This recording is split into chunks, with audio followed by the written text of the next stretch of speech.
Julie, we've mentioned her earlier, but now it is time to dive in because anytime Carli Lloyd is on a roster, the discussion of whether she's going to be a starter or not is going to dominate. My first question to you, though, is what did you make of the way she was used in this tournament? Because it was inconsistent. She started 3 of the 5 games. She started the must-win semifinal, but didn't start the final.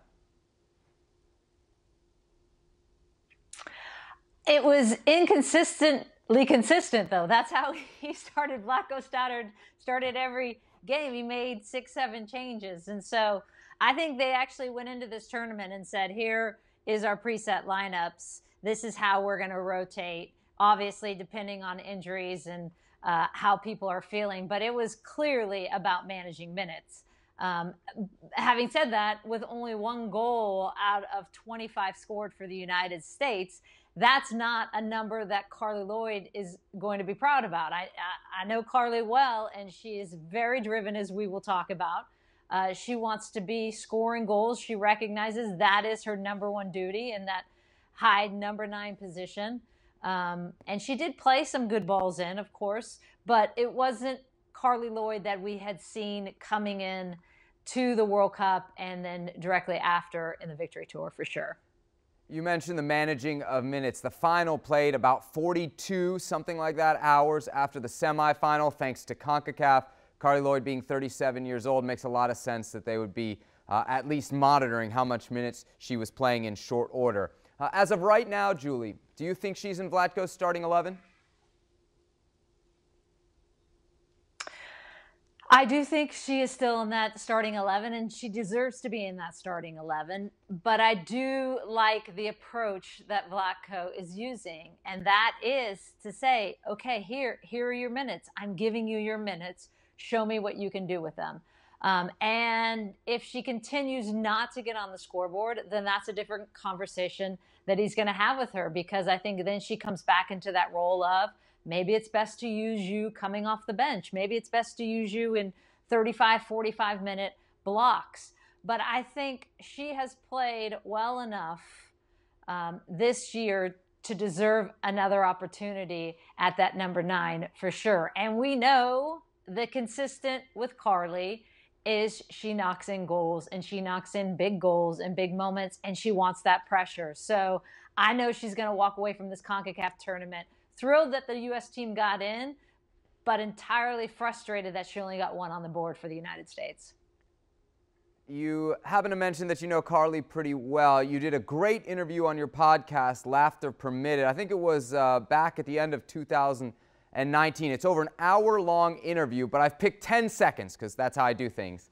And this is where Carli describes how she would feel about a potential role off the bench at the next Olympics. Let's listen in.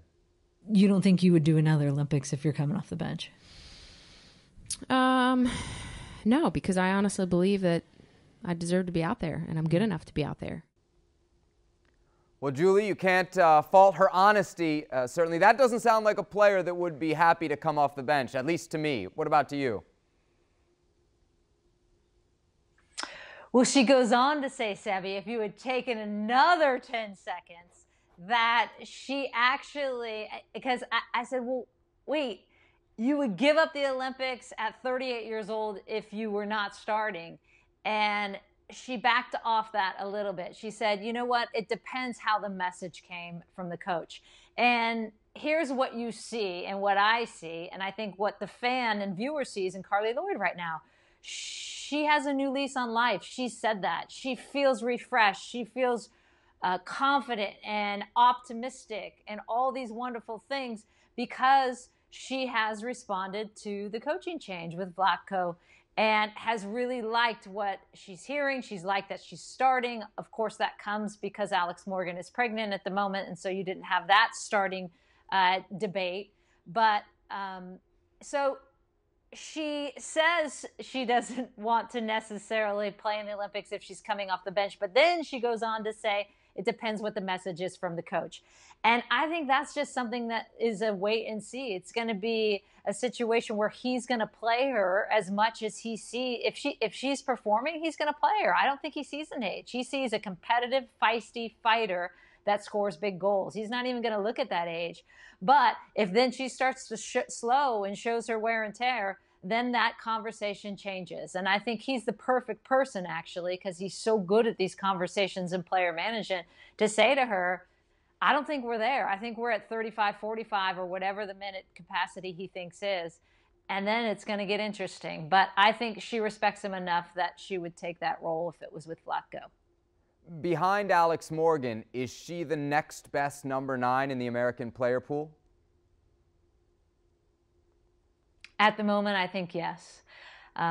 Because she's able to drop in between seams, in between lines. She can get into that seam in between their midfield and back line. We saw the great ball where she pops into that seam in CONCACAF. I can't recall which game it was where she gets Lindsey Horan in. All the games are running together. But she pulls center backs apart by popping into that seam. So she can do both. And she can also threaten still and get in behind. She doesn't have the pace as some of the other players who have rotated through that position. But boy, can she finish in big moments, as we've seen. So I think she, at the moment, is the best number 9 option we have. Our next chance to see Carli Lloyd and the U.S. women in action comes at the She Believes Cup tournament March 5th through March 11th, and you can catch all 3 games right here on the ESPN family of networks.